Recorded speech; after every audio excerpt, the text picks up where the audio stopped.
श्री शिवाय नमस्तुभ्यम दोस्तों, कैसे हैं आप सब।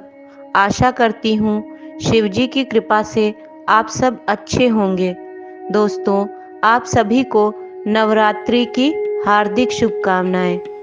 नवरात्रि के दिनों में माँ दुर्गा की विशेष तरह से पूजा उपासना की जाती है और माँ की विशेष कृपा हम सभी को प्राप्त होती है। इसी पूजा में से एक पाठ है सप्तशती का पाठ, जिसे देवी महात्म्य के नाम से भी जाना जाता है। इसके विषय में बहुत संशय बना रहता है, लेकिन आज हम जानेंगे इसकी सरल विधि कि इसको किस तरह से सरल तरीके से हम अपने घर में कर सकते हैं।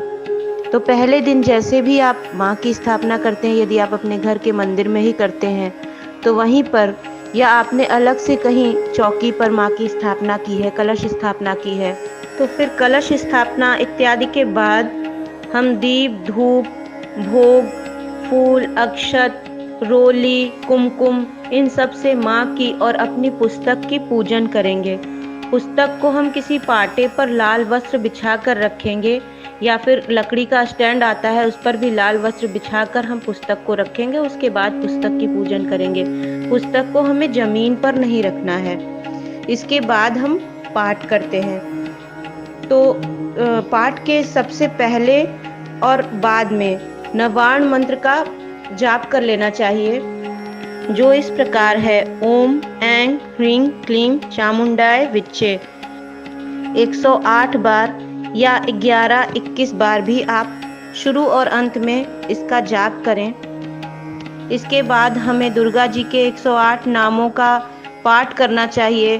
फिर कवच, जो कि हमारी रक्षा के लिए है, अर्गला स्तोत्र, जो ऐश्वर्य के लिए है, और कीलक का पाठ करना चाहिए, जिससे सभी प्रकार के तंत्रों का नाश होता है।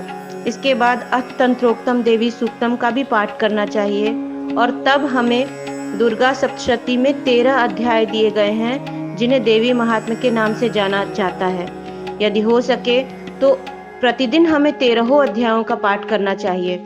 और इन अध्यायों के बाद मूर्ति रहस्य दिया हुआ है, 3 तरह के रहस्य दिए हुए हैं, उनका पाठ, फिर सिद्ध कुंज का स्तोत्र का पाठ करना चाहिए, आरती करनी चाहिए, और फिर आप सबसे अंत में क्षमा प्रार्थना जरूर करें।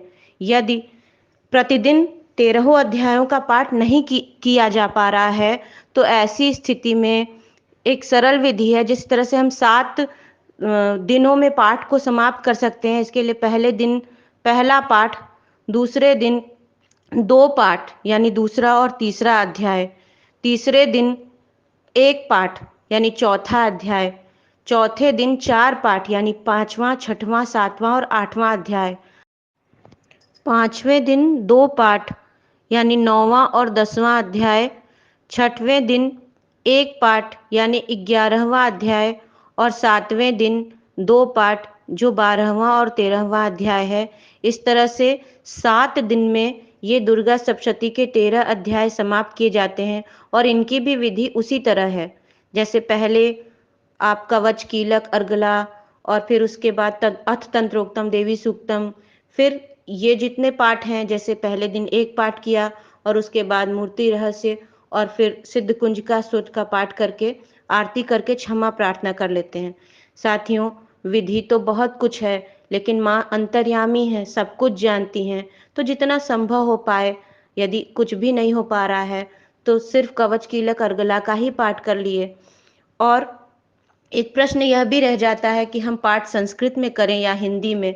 तो यदि हमारा उच्चारण सही है, मंत्रों में उच्चारण सही होना चाहिए, तो यदि उच्चारण सही है, संस्कृत बोल पाते हैं, तब संस्कृत में पाठ करें, अन्यथा हिंदी में भी पाठ किया जा सकता है। यदि कुछ भी नहीं कर पाते तो प्रतिदिन हम सिर्फ सिद्ध कुंज का स्तोत्र का पाठ भी कर सकते हैं। उसमें लिखा भी हुआ है, कुंजिका पाठ मात्रेण दुर्गा पाठ फलम लभेत। लेकिन एक बात का विशेष ध्यान रखिएगा, सिद्ध कुंजिका में बीज मंत्रों का प्रयोग किया गया है, और यदि आपका उच्चारण सही नहीं है तब इसे मत करिएगा संस्कृत में। इसके बाद आप आरती करिए और क्षमा प्रार्थना जरूर करनी चाहिए कि हे माँ, हम में कोई सामर्थ्य नहीं है जो हम आपकी पूजन कर सकें। आपने जैसा कराया है हमने वैसा कर लिया, कम है तो परिपूर्ण करके स्वीकार करें, और यदि अधिक कर दिया है तो भी क्षमा करें। क्षमा प्रार्थना भी सप्तशती में दी हुई है।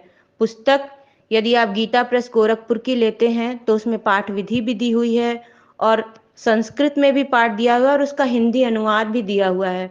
तो मेरे पास तो वही पुस्तक है और मैं उसी का प्रयोग करती हूँ। साथियों, आप सभी से एक विनम्र निवेदन है, यदि आपने अभी तक मेरे चैनल को सब्सक्राइब नहीं किया है तो कृपया सब्सक्राइब कीजिए, लाइक कीजिए, शेयर कीजिए और कमेंट में जय माता दी जरूर लिखिएगा। माँ आपकी समस्त मनोकामनाओं को पूर्ण करें, ऐसी शिवजी से प्रार्थना करती हूँ। श्री शिवाय नमस्तुभ्यम।